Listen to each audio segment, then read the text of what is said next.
de septembre, un couple qui part en route pour leur lune de miel se perd sur une route déserte. Ils cherchent leur chemin mais ils reconnaissent absolument rien autour d'eux. Et puis soudain, le temps paraît se suspendre. Au bord de la route, avance vers eux une silhouette qui semble vouloir qu'ils s'arrêtent. Alors qu'ils s'approchent doucement, ils voient une femme sans bras, entièrement nue et couverte de boue.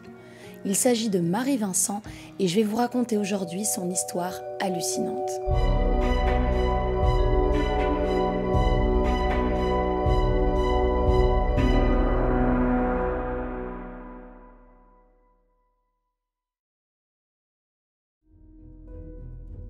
Hello tout le monde, j'espère que vous allez bien et je vous retrouve aujourd'hui pour une nouvelle vidéo. Oh, j'ai regardé la lumière, ça m'a ébloui. Je vous retrouve pour une nouvelle vidéo aujourd'hui. Je vous ai préparé une histoire de malade.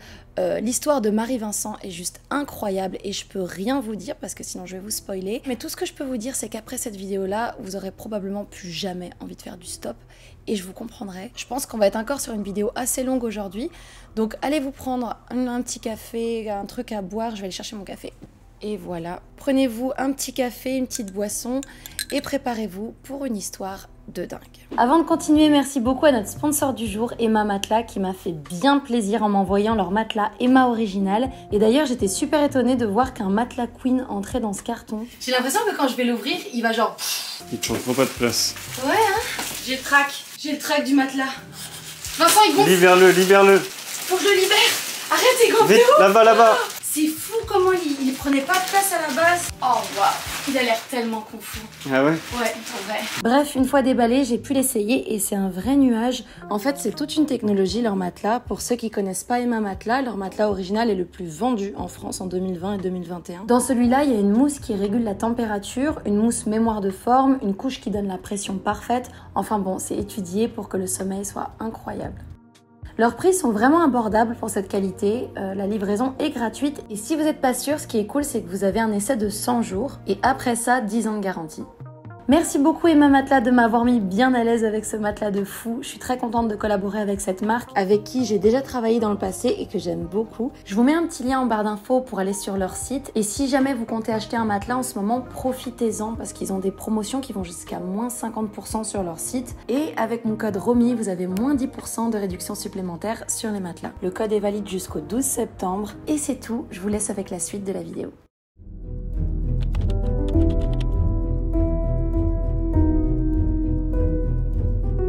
On est dans les années 70 et dans ces années-là, faire du stop, c'est assez commun. Aujourd'hui, avec toutes les histoires qu'on entend de crimes et tout ça, c'est vrai qu'on n'est pas trop à l'aise la plupart du temps à faire du stop, surtout en tant que femme.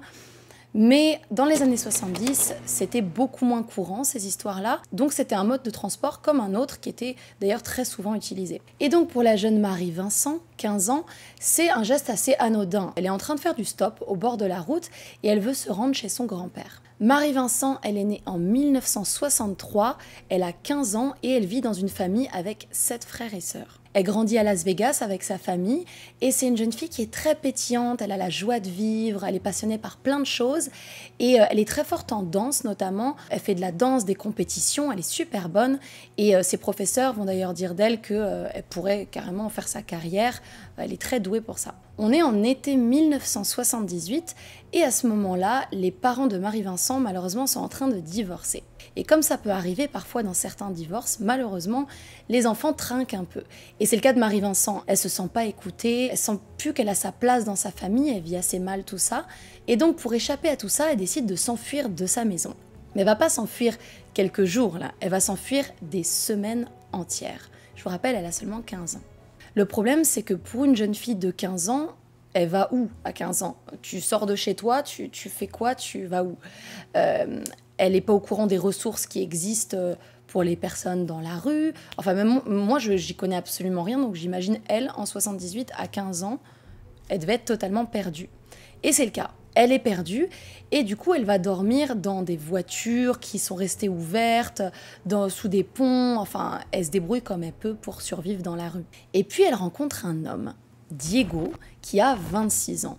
Et ce Diego va devenir son petit ami. Mais alors, petit ami entre gros guillemets, parce qu'il a 26 ans et elle a 15 ans. Donc voilà, la relation est malsaine, mais pour Marie-Vincent, c'est un moyen de se sécuriser un petit peu. Ce gars-là va lui offrir un toit, de la nourriture, de la sécurité. Donc elle le fréquente et en échange, lui, il la protège un peu. Le truc, c'est que rapidement, il va se faire arrêter parce qu'il a commis un viol sur une autre fille de 15 ans. Du coup, il est envoyé en prison et Marie-Vincent, elle se retrouve à nouveau toute seule, sans défense dans la rue. Elle n'a aucune ressource, pas d'argent, pas de nourriture. Bref, c'est devenu invivable et elle se dit que c'est le temps de retourner chez elle. Mais elle se dit, je vais pas rentrer chez moi tout de suite, je vais aller chez mon grand-père qui vit en Californie. On est le 29 septembre 1978. Ce jour-là, elle décide donc de partir faire du stop pour aller chez son grand-père. Et là où elle va faire du stop, c'est pas du tout sur une route déserte, là. C'est sur une route ultra fréquentée. Et l'endroit où elle se trouve pour faire du stop, c'est un spot qui est assez connu des autostoppeurs. En fait, il y en a déjà qui sont en train de faire du stop à ce moment-là. Donc, c'est un lieu de rassemblement et ça a l'air assez sécuritaire. Donc, elle fait du stop à cet endroit-là et elle a un panneau dans les mains qui dit qu'elle va vers le sud. Quelque temps plus tard, un van s'arrête. Sur le siège conducteur, il y a un homme d'un âge moyen qui a l'air assez gentil et qui lui demande où est-ce qu'elle veut aller. Donc elle répond qu'elle aimerait aller à Los Angeles. Et lui, il dit « Ok, ça me convient, c'est parfait pour moi ».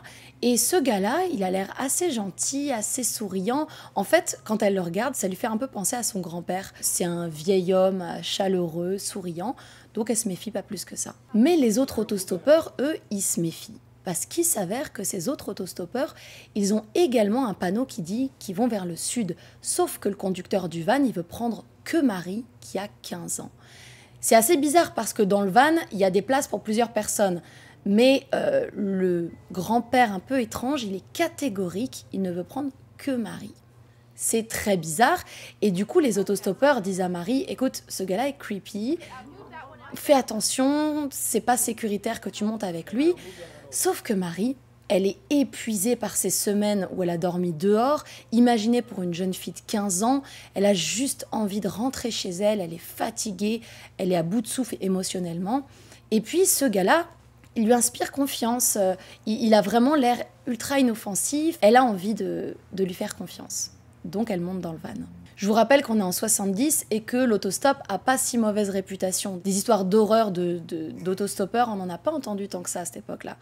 Donc, elle dit au revoir aux autres autostoppeurs et ils se mettent en route. Derrière le volant se tient Lawrence Bernard Singleton, 51 ans. Il est originaire de Tampa, en Floride, et il a grandi dans une famille avec 6 ou 7 frères et sœurs, on ne connaît pas le chiffre exact. En fait, son passé est assez flou, il n'y a pas beaucoup de détails. On sait qu'il a un frère, Walter, qui a coupé les ponts avec lui, mais c'est pas mal tout au niveau de sa famille. Voilà, on sait juste qu'il est né dans une famille nombreuse. Lawrence Singleton, c'est un gars qui a toujours travaillé dans le milieu de la mer. En fait, il a quitté l'école quand il avait 16 ans pour aller travailler dans des chemins de fer, puis dans des chantiers navals. Mais globalement, toute sa vie, il a travaillé dans la marine marchande. Il a également fait la guerre de Corée pendant 2 ans, il a été enrôlé dans l'armée. Mais le gros de sa carrière, ça a été de travailler en mer. Et Lawrence, il va se marier 2 fois. Son premier mariage se termine parce que son épouse décède, et son deuxième mariage va se terminer parce que sa femme décidera de divorcer de lui à cause de ses problèmes d'alcool et de violence. Et effectivement, ce gars-là a des problèmes d'alcool depuis pas mal de temps. Il boit beaucoup et il a des gros épisodes de violence qui sont surtout dirigés envers les femmes. Donc, le van roule et Lawrence est en train de conduire et tout va bien jusqu'à maintenant. Mais là, au bout d'un moment, il se passe quelque chose de très bizarre. Marie éternue et Lawrence va faire un truc super creepy. En fait, au moment où elle éternue, il approche sa main de sa gorge, comme ça, soudainement, et il lui dit « Est-ce que t'es malade ?» Alors là, Marie, elle est super surprise par ce contact physique assez brutal et inattendu. Donc elle se recule, et du coup, Lawrence, en voyant sa réaction, il remet ses mains sur le volant et il conduit comme si de rien n'était. Marie est super déboussolée et inconfortable. Qu'est-ce qu'il vient de me faire là? Mais elle se dit, ok, c'est un grand-père un peu bizarre, un peu creepy, mais en même temps, là, il a bien réagi, il a remis ses mains sur le volant, il a juste des réactions bizarres. Donc elle essaye de pas trop se concentrer là-dessus. Et la route, elle est longue jusqu'à LA. Donc les heures passent et Marie, elle fait une sieste. Et quand elle se réveille, elle remarque tout de suite que quelque chose ne va pas. Elle voit les panneaux sur la route. Ils vont pas du tout vers le sud, ils vont vers le nord. Laurence, il est en train de conduire depuis plusieurs minutes sur la mauvaise route. Alors Marie, elle baisse les yeux, elle regarde à ses pieds et voit qu'à ses pieds, il y a un bâton d'arpenteur. Alors je ne savais pas ce que c'était un bâton d'arpenteur, j'ai regardé sur Google. C'est un genre de mètre à mesurer, je pense, mais genre solide. Et bref, elle prend le bâton d'arpenteur qui est à ses pieds et elle le brandit devant Laurence et elle lui dit « Tu fais quoi là? On est sur la mauvaise route, qu'est-ce que tu es en train de faire ?» Alors là, Laurence, il fait le vieil homme un peu perdu, un peu bête. Il lui dit « Oh, je suis désolé, j'ai pas fait attention, je me suis trompé de route, on fait demi-tour, il n'y a aucun souci. » Et ils font demi-tour. Donc là, Marie, elle se dit « Ok. » Bon, la situation se rétablit, il a peut-être juste fait une erreur, et puis j'ai le contrôle, il a l'air de me craindre un peu, fait que j'ai l'impression d'avoir le contrôle. Alors la tension redescend un petit peu. Et alors qu'ils font demi-tour, Laurence lui dit qu'ils vont s'arrêter juste une petite minute pour faire un arrêt pipi. Il a envie d'aller aux toilettes. Donc il se gare au bord de la route, sur une portion assez déserte en fait de la route, au niveau de Del Puerto Canyon. C'est la tombée de la nuit, il n'y a pas beaucoup de bruit et Marie a un mauvais pressentiment. Elle se sent d'un coup super vulnérable, elle est au bord de la route, il fait froid, c'est la nuit, avec ce gars super bizarre, elle connaît pas vraiment ses intentions, il a des réactions vraiment étranges et elle a cette petite voix dans la tête qui lui dit qu'il ne l'a pas fait monter dans le van juste pour lui rendre service. Mais en même temps, il est assez vieux, il n'a pas des réflexes très rapides, et elle se dit que si jamais il arrive quoi que ce soit, elle a plein d'énergie, elle est rapide, elle se dit que si jamais il tente quoi que ce soit, elle pourra s'en sortir assez facilement. Mais elle regarde ses chaussures, et elle remarque que ses lacets sont défaits. Et elle se dit quand même que si jamais elle devait fuir, ce serait bien que ses lacets soient faits. Parce qu'effectivement, si jamais elle tombe, ça va être compliqué de fuir s'il arrive quoi que ce soit. Donc elle se dit, je vais lasser mes chaussures. Elle sort du van et elle se penche pour lasser ses chaussures. Mais à ce moment-là, elle ne voit pas que derrière elle, il y a une ombre qui s'approche. En l'espace d'un instant, Laurence Singleton la frappe de toutes ses forces avec un marteau sur sa tête. De toutes ses forces. Évidemment, sous le choc, Marie tombe inconsciente sur le coup, elle tombe par terre et c'est le blackout total. Quand Marie se réveille, elle constate avec horreur que Laurence est au-dessus d'elle et il est en train de la forcer à avoir un rapport sexuel oral. Après, il la traîne à l'arrière du van, il l'attache, il la déshabille et lui fait boire de l'alcool pour la calmer, entre guillemets. Et là, toute la nuit, il va l'agresser sexuellement. 6 fois en tout, et ça va tellement être un cauchemar pour Marie-Vincent que toute la nuit, elle va espérer que Laurence l'achève. Pour vous dire à quel point les sévices qu'elle a subis étaient vraiment affreux. Toute la nuit, Laurence va lui parler comme si c'était sa propre fille. Il va lui donner des petits noms, il va lui parler vraiment comme si Marie était sa fille à lui. Entre les agressions, il va continuer à conduire le van, donc le van va rouler. Marie sait absolument pas où ils vont. Le lendemain matin, le soleil se lève et Marie a survécu à cette nuit. Elle est couverte de bleu, couverte de sang. Le truc, c'est que son cauchemar était loin d'être terminé. Elle se retrouve donc à l'arrière du van, c'est le matin.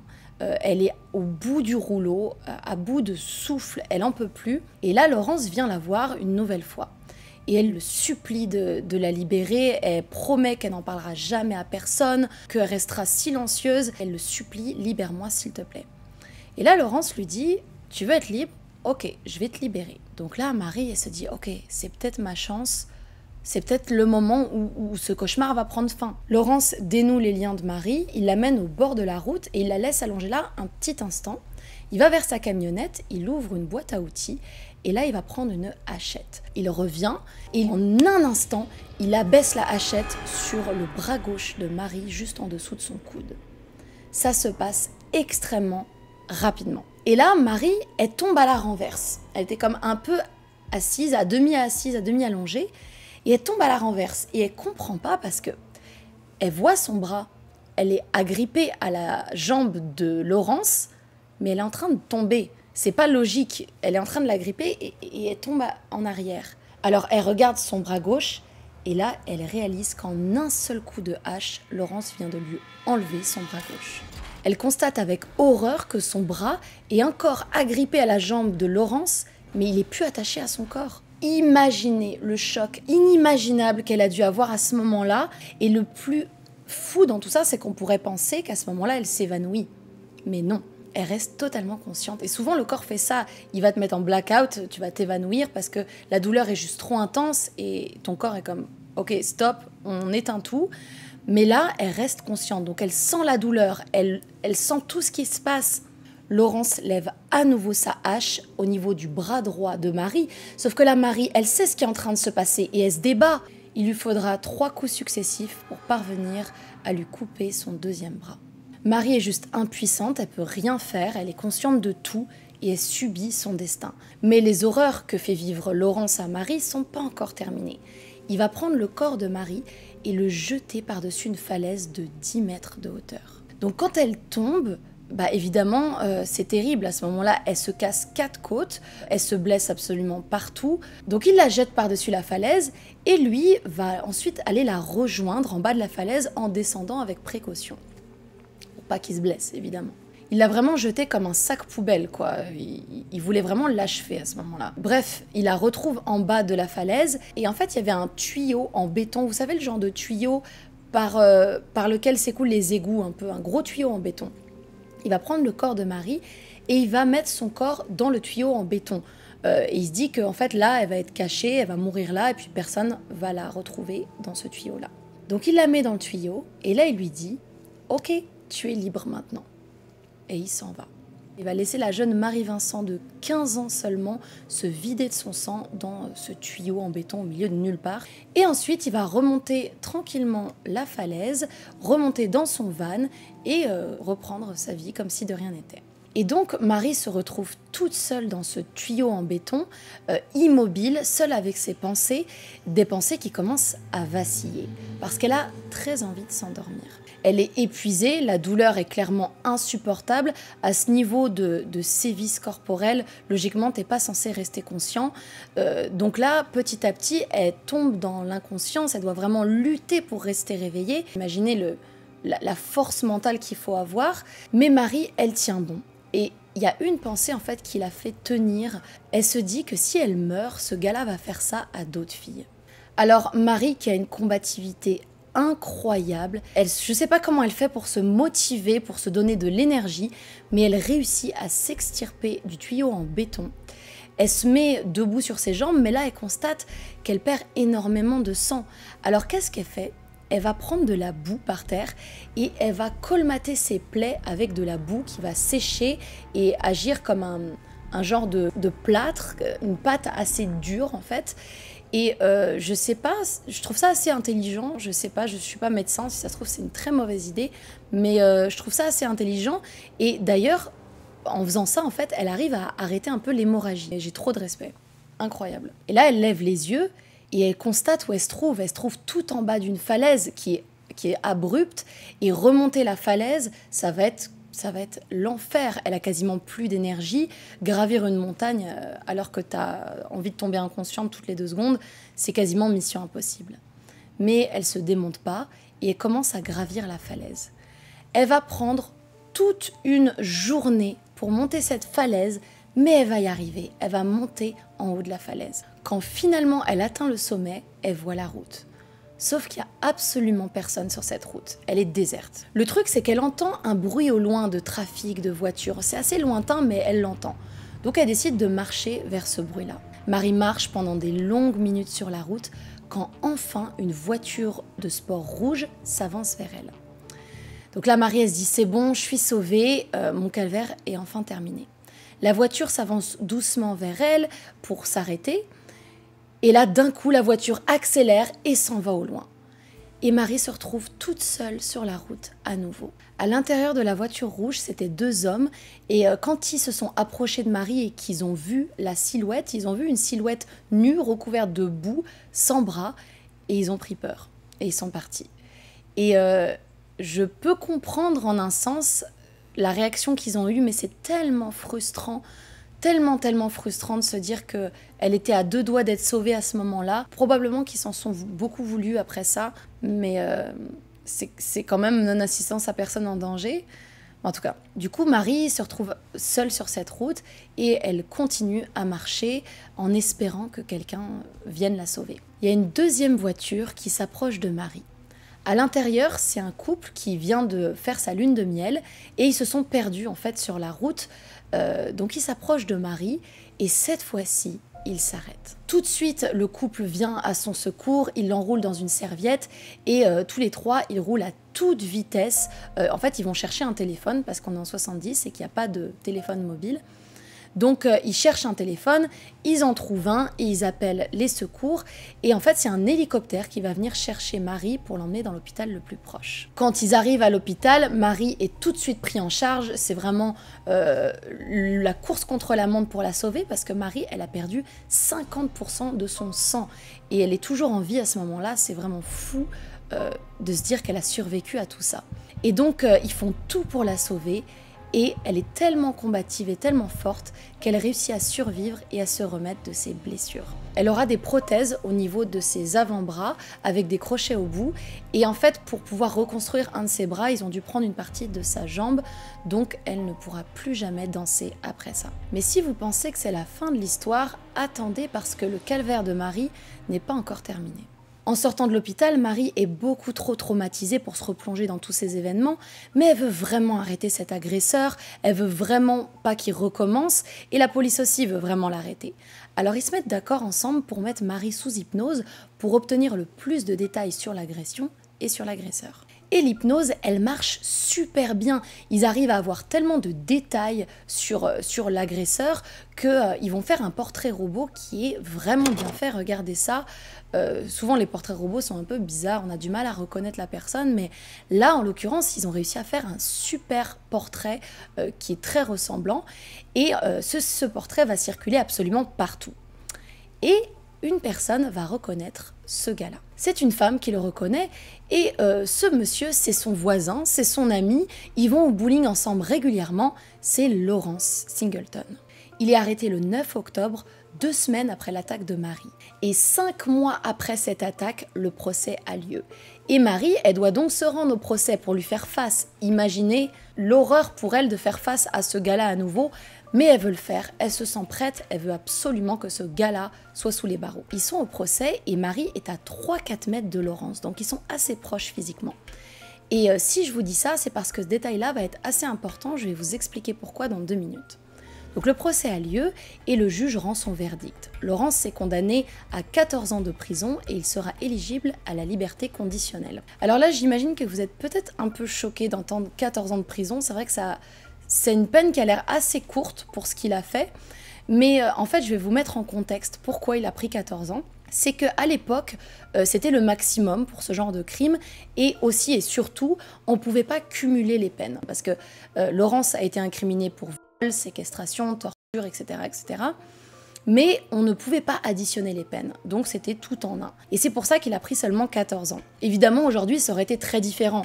Et le juge, à l'époque, il était assez fâché d'ailleurs par ça, et il a dit, je cite, que s'il pouvait, il se serait assuré que Lawrence passe le reste de sa misérable vie en prison. Donc il était très contrarié aussi, mais bon. Donc, Lawrence Singleton et le reste de l'assemblée entendent le verdict, et au moment où la salle se vide, tout le monde se lève, au moment où Marie passe devant Lawrence, parce que je vous le rappelle, elle était seulement à 3-4 mètres de distance de lui, elle passe devant lui, et là, Lawrence lui chuchote à l'oreille « Je finirai le travail, même si ça me prend le reste de ma vie. » Imaginez, il a seulement pris 14 ans de prison, donc il va être libéré dans 14 ans, et en plus, libération conditionnelle, s'il a une bonne conduite, il peut sortir plus tôt. Et il lui dit ça. Marie, elle devient blanche et elle quitte l'audience immédiatement. Les mois passent et la vie de Marie ne va pas très bien. Déjà, elle était censée recevoir des dommages et intérêts de 2,56 millions de dollars, mais elle a absolument rien reçu parce que Lawrence n'est pas solvable. En fait, il a seulement 200 dollars sur son compte. Ensuite, la pauvre Marie est un peu rejetée par sa famille et ça, c'est vraiment trop triste. Mais sa famille n'accepte pas qu'elle ait plus de bras. C'est assez incompréhensible, je trouve, mais en tout cas, sa famille la rejette, en fait, ne l'accepte plus comme avant. Et donc, elle doit se reconstruire un peu toute seule, en fait. Les années passent, et là, elle devient majeure. Donc, elle déménage, elle se fait un petit peu sa propre vie. Sauf qu'elle n'a pas oublié la terrible promesse que lui a fait Laurence. Je finirai le travail, même si ça me prend toute ma vie. Imaginez vivre avec cette épée de Damoclès au-dessus de la tête. Elle doit vivre avec le fait que ce gars-là va sortir de prison et elle sait pas s'il va tenir sa promesse ou non. Alors elle mène une vie la plus anonyme possible. Elle change de nom régulièrement, elle déménage souvent, bref, elle se cache le plus possible. Pendant ce temps, Laurence, qui est en prison, raconte sa version des faits qui est assez particulière. Écoutez ça. En fait, il n'a pas cessé de clamer son innocence depuis le tout début, et il raconte que ce jour-là, Marie, qu'il a pris en stop, n'était pas seule en fait, elle était accompagnée de 2 autres hommes, et Marie était en fait une prostituée à 10 $, je cite, et en fait tout le monde aurait profité de ses services, donc Laurence et les 2 autres hommes, et ensuite Laurence aurait déposé les 2 hommes et Marie au bord d'une route, et à ce moment-là, Marie allait très bien, elle avait ses bras, tout allait bien, donc probablement que c'est un de ces hommes-là, ou les 2, qui auraient fait subir ça à Marie. Donc c'est la version de Laurence, il serait tombé dans un genre de piège, un genre de traquenard, et ce serait pas du tout de sa faute, ils auraient tout mis sur son dos, mais lui il est innocent. Après seulement 8 ans de prison, Laurence sort pour bonne conduite. Donc voilà Laurence, libre, dans la nature. Imaginez pour la pauvre Marie. Laurence, en fait, il a travaillé dans la prison et pour chaque jour de travail, il récupérait 1 jour de liberté. Donc voilà, non seulement il a seulement écopé de 14 ans, mais en fait il en a fait que 8. Après, il faut savoir qu'à cette époque-là, dans les prisons de Californie, il y avait un gros problème de surpopulation. Et puis la loi c'est la loi, donc finalement, ils ont libéré Laurence totalement légalement. Sauf qu'ils n'ont pas libéré le bon gars, clairement pas, parce que juste avant qu'il sorte, il a fait un examen psychologique. Et son psychiatre écrira, écoutez bien ça, il est tellement déconnecté avec son hostilité et sa colère qu'il reste une menace élevée pour les autres, à l'intérieur ou à l'extérieur de la prison. Donc le danger qu'il représentait était clairement officialisé, clairement connu, mais il a quand même été libéré. C'est incroyable. Ce gars-là devait clairement pas retourner dans la société, le système judiciaire le savait, mais il a quand même été libéré. C'est super flippant en fait, j'espère qu'aujourd'hui il n'y a plus ce genre d'erreur, parce que savoir qu'il y a de tels constats psychiatriques sur des gens qui peuvent être remis en liberté, c'est effrayant en tout cas. Donc Laurence sort de prison, mais petit problème, aucune ville n'accepte sa présence. En fait, tout le monde est au courant de ce qu'il a fait et absolument personne ne veut de ce gars-là dans leur ville. Tu veux pas d'un gars comme ça à côté de tes enfants, ta famille. Donc personne n'accepte sa présence. Il y a 10 000 signatures contre sa venue à Antioche, le Nevada le refuse aussi, la Floride aussi, il essaye d'aller à Richmond, à Rodeo, il n'y a rien qui marche. Donc voilà, il se passe la patate chaude, clairement, personne ne veut de lui. Et comme aucun endroit n'accepte sa présence, finalement, il va être placé dans une caravane sur un terrain adjacent à la prison de Saint-Quentin. Donc là, il se retrouve dans une caravane, dans un champ, et c'est plus ou moins à cette période-là qu'un téléphone sonne dans le bureau du directeur de la prison de Californie où Laurence a purgé sa peine. Au téléphone, c'est une femme paniquée qui demande à la justice s'il existe une manière, n'importe quelle manière, de faire retourner Laurence derrière les barreaux. Cette femme, c'est une certaine Debra, qui n'est autre que la fille de Laurence. Elle a extrêmement peur de son père et elle sait très bien de quoi il est capable. Et si on ne connaît pas exactement son parcours de vie, qu'est-ce qu'elle a vécu exactement, on peut entrevoir un peu le genre de choses qu'elle a dû vivre. Au téléphone, voilà ce qu'elle dit au directeur de la prison. J'ai demandé au personnel de la prison de Californie ce qui pourrait être fait pour le garder plus longtemps en prison et on m'a dit qu'il n'y avait rien à faire. Ils m'ont suggéré d'obtenir un ordre restrictif au moment de sa libération. Désolée, mais c'est un peu ironique. Je vous ai dit que c'était un danger. Je vous l'ai dit avant son premier crime. J'ai changé mon nom plusieurs fois, je déménage à travers le pays, et vous me suggérez un morceau de papier qui lui dirait exactement où je suis, quel est mon nom, et de ne pas s'approcher à moins de 300 pieds de moi. Laurence passe 1 an dans cette caravane, le temps de sa période probatoire, et ensuite il est libre d'aller s'installer où il veut. Et là, il décide de ne pas aller partir à la poursuite de sa fille, mais d'aller à Tampa, la ville où il est né. Mais si toutes les villes des États-Unis il y a 1 an le refusaient, les choses n'ont pas changé. Les gens savent qui il est et ils veulent absolument pas l'avoir dans leur ville. Du coup, il s'installe dans la maison de son frère à Tampa, sauf que en fait, ça se sait très vite qu'il est dans cette maison-là et sa maison se fait brûler. Ensuite, il réussit à se trouver un petit appartement dans Tampa, mais là, il y a un gars qui lui propose 5 000 $ pour qu'il s'en aille. Donc voilà, c'est très compliqué pour lui de se trouver un lieu pour vivre.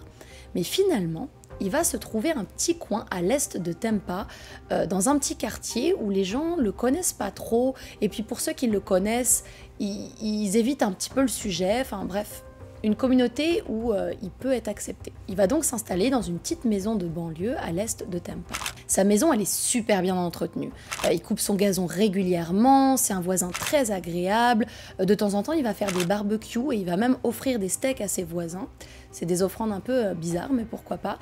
Il y a des enfants qui jouent dans son jardin. Bref, il a l'air du parfait petit grand-père inoffensif qui prend sa retraite. Nous sommes maintenant en 1987. Marie-Vincent regarde constamment par-dessus son épaule. Elle vit dans un état de parano qui est totalement compréhensible parce que son agresseur est en liberté et il veut finir le job. C'est devenu une femme, entre-temps elle s'est mariée, mais elle a divorcé ensuite, ça n'a pas fonctionné.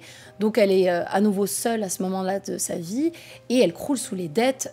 Ses prothèses lui coûtent très cher et elle n'a toujours aucune indemnité. Elle appelle plusieurs fois la police pour leur dire qu'elle ne se sent pas du tout en sécurité, qu'elle a peur pour sa vie, mais la police lui dit que c'est son imagination et que de toute façon, il est trop vieux pour faire quoi que ce soit. Bref, un jour elle ouvre son courrier et elle découvre dans une lettre que Laurence la poursuit en justice. Et devinez le motif, il prétend qu'il a été victime de kidnapping de la part de Marie. Genre Marie l'a kidnappé et d'un coup elle a plus de bras, on ne sait pas comment, mais en tout cas. Donc voilà, il la poursuit en justice pour kidnapping, mais heureusement le procès n'aboutira pas et heureusement la justice s'est mise du côté de Marie, ça s'est arrêté là. Les années passent et on est maintenant en 1997. Laurence a maintenant 69 ans. Ces dernières années ont été assez calmes et tranquilles pour Laurence dans sa petite maison.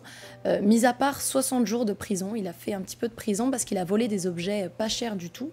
Par exemple, un chapeau à 3 $ à Walmart, un genre de Carrefour. Mais voilà, mis à part ça, rien à signaler. Enfin, ses voisins ont quand même remarqué depuis un certain temps que cet homme-là, c'est pas tout à fait un grand-père inoffensif. En fait, c'est un gars alcoolique et violent. Les voisins constatent qu'il se met dans des états d'ébriété assez avancés et il y a même des rumeurs qui circulent qui racontent qu'il est capable de boire jusqu'à 7 litres de vodka par jour. Franchement, j'ai vérifié l'info 2 fois, c'est bien ça, mais ça me paraît pas humain, en tout cas. À ce moment-là, les enfants ne jouent plus dans sa cour, c'est clairement un gars qu'on évite. Un après-midi, il y a un voisin qui constate que Laurence fait des allers-retours un peu bizarres de sa voiture à son garage. Au bout d'un moment, il décide de venir voir de plus près ce que Laurence est en train de faire parce que c'est très bizarre. Et là, il voit que Laurence est dans sa voiture, inconscient. Et à côté de lui, il y a une note qui dit « J'espère que je trouverai la paix. Je voudrais remercier tous ceux qui m'ont aidé. Veuillez m'incinérer et disperser mes cendres sur Palm River à la marée descendante. » Du coup, tout de suite, il appelle le 911. Ce qui vient de se passer, c'est que Laurence a tenté de mettre fin à ses jours. En fait, il a mis du monoxyde de carbone dans son van, il s'est enfermé dedans pour essayer de s'asphyxier. Et c'est pas la première fois qu'il essayait de mettre fin à ses jours, il avait déjà essayé avant. Et à ce propos, le voisin qui l'a sauvé dira un peu plus tard qu'il regrette amèrement de l'avoir sauvé. Bref, après sa tentative de suicide, Laurence est emmenée dans un hôpital psychiatrique pendant quelques jours. Là-bas, 2 psychiatres signent une déclaration disant qu'il constitue une menace réelle de préjudice substantiel à son bien-être, et puis il est libéré. 9 jours après sa sortie à l'hôpital, une femme est retrouvée morte chez lui.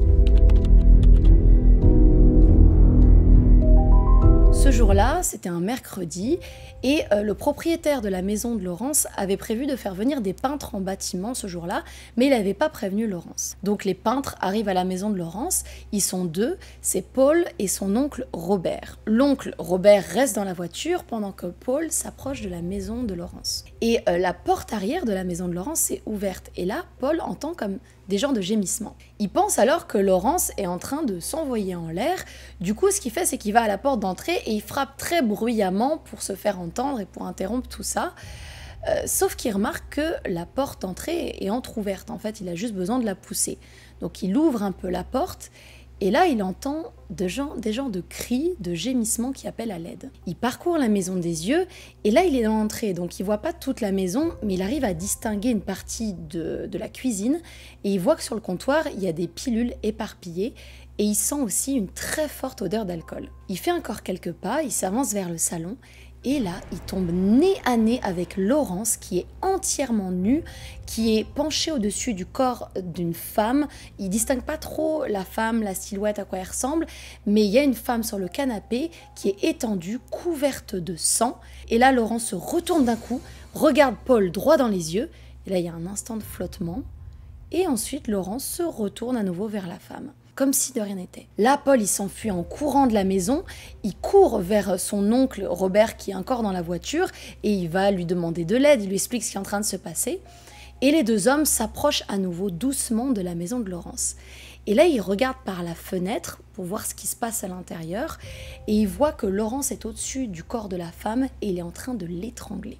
Alors là, Paul, il retourne vers la porte d'entrée, il donne un grand coup de pied dans la porte pour essayer d'interrompre ce qui est en train de se passer. Et là, il entend à nouveau la femme gémir « Aidez-moi », donc elle est toujours vivante. Paul reste là, figé dans l'entrée, impuissant, et puis il sort de la maison en courant, il rejoint Robert, et ensemble, ils vont appeler la police. Malheureusement, quand la police arrivera, il sera trop tard. Et le déroulement des faits est assez étrange. J'ai lu avec attention tout le rapport de police, le rapport du procès en fait. Et c'est dit que Paul est resté 4 à 6 minutes dans l'entrée, comme figé dans l'entrée. Et on ne sait pas du tout comment on aurait réagi à la place de Paul. Sous la peur, des fois, on peut avoir des comportements qui, après coup, sur le papier, peuvent paraître un peu étranges. Il n'a aucune idée de ce que Laurence est capable de faire, s'il est armé ou pas. Donc on ne peut pas vraiment savoir ce qu'on aurait fait à sa place. Mais c'est juste bizarre comment tout ça s'est déroulé. On peut se dire aussi que l'oncle aurait pu intervenir, parce qu'ils étaient 2 contre 1 finalement. Mais en même temps, peut-être que 1 d'eux se serait mis en danger. Effectivement, si Laurence avait eu un poignard ou quelque chose dans les mains, au moins, il n'y a pas eu d'autres blessés, quoi. Bref, la police arrive sur les lieux. Et donc, il frappe à la porte de Laurence. Laurence ouvre, un peu nonchalamment. Il est dans l'entrée et il est en fait couvert de sang. Il n'a même pas pris la peine de se nettoyer. Et quand la police lui demande pourquoi il est couvert de sang, il leur répond qu'il a coupé des légumes et qu'il s'est coupé en fait en préparant à manger. Évidemment, la police ne le croit pas, mais à ce moment-là, le téléphone sonne. Alors Laurence s'excuse à un moment, leur dit d'attendre là et il va répondre au téléphone. Sauf que la porte, elle est entrouverte et la police peut donc voir ce qui se passe à l'intérieur, parce qu'il leur faut un mandat pour rentrer évidemment. Donc là, ils ont juste à regarder à l'intérieur et ils aperçoivent le corps d'une femme sur le canapé. Donc là, il n'y a plus besoin d'un mandat. Ils entrent à l'intérieur de la maison et ils procèdent à l'arrestation de Laurence. Et cette femme, c'est Roxane Hayes, 31 ans, une mère de famille de 3 enfants qui adore ses enfants, littéralement. C'est vraiment une maman poule. Et malheureusement, cette fille-là a eu une vie assez difficile, une enfance assez compliquée. Elle a été abusée par son grand-père depuis qu'elle a 2 ans. Son père était alcoolique et violent. Et la seule personne sur laquelle elle pouvait vraiment avoir confiance et son roc, en fait, c'était sa mère. Et le problème, c'est que sa mère est décédée quand elle avait seulement 14 ans. Donc quand sa mère est décédée, elle a décidé de quitter la maison et elle est tombée assez vite dans le monde de la rue, de la drogue, et elle s'est tournée vers le travail du sexe pour payer sa drogue. Les années sont passées, c'est devenu une prostituée. Et quand elle a eu ses enfants, c'est rapidement devenu sa priorité. Tout l'argent qu'elle gagnait, elle le donnait à ses enfants pour les éduquer, pour faire en sorte qu'ils s'amusent. Bref, c'était vraiment ses enfants avant tout. Et en fait, Laurence, c'était un de ses clients dans le passé. Elle l'avait déjà fréquenté plusieurs fois. Et quand il l'a appelée pour profiter de ses services, elle s'est pas méfiée plus que ça. Elle a été chez lui sans se dire qu'il pourrait lui faire du mal. Roxane Hayes est décédée à l'âge de 31 ans, poignardée à plusieurs reprises dans le ventre et dans le visage.